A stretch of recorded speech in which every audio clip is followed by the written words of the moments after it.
IPL 2025కి ముందు south African player అయిన AB de Villiers Shreyas అయ్యర్ని ఉద్దేశిస్తూ కొన్ని వ్యాఖ్యలు చేశారు. కేకేఆర్కి థర్డ్ టైటిల్ గెలవడంలో శ్రేయస్ అయ్యర్ ఒక కెప్టెన్గా అలానే ప్లేయర్గా సక్సెస్ అయ్యారు. అలానే ప్రెజర్ని సరిగ్గా మేనేజ్ చేస్తూ ఆడగల ప్లేయర్. కేకేఆర్ అలాంటి ప్లేయర్ని రీటైన్ చేసుకోకుండా మిస్టేక్ చేసింది.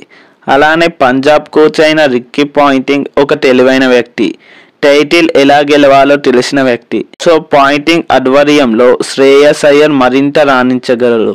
వీరిద్దరూ కలిసి పంజాబ్ కింగ్స్కి ఐపీఎల్ 2025లో తొలి టైటిల్ అందించే అవకాశాలు ఎక్కువగా ఉన్నాయి అని ట్వీట్ చేశారు. మరి శ్రేయస్ అయ్యర్ పంజాబ్ కింగ్స్కి తొలి టైటిల్ని అందిస్తారా? మీ ఒపీనియన్ని కింద కామెంట్ చేయండి. అలానే సచిన్ టెండూల్కర్, కరుణ్ నాయర్పై చేసిన కామెంట్స్పై ఒక వీడియో చేశా, ఎండ్ బాక్స్లో ఇస్తున్నా, అలానే డిస్క్రిప్షన్లో ఇస్తున్నా, డోంట్ మిస్ ఇట్. అలానే మరిన్ని వీడియోస్ కోసం క్రికెట్ ప్రేమికులు ఛానల్ని సబ్స్క్రైబ్ చేయండి. Thanks for watching. జై హింద్.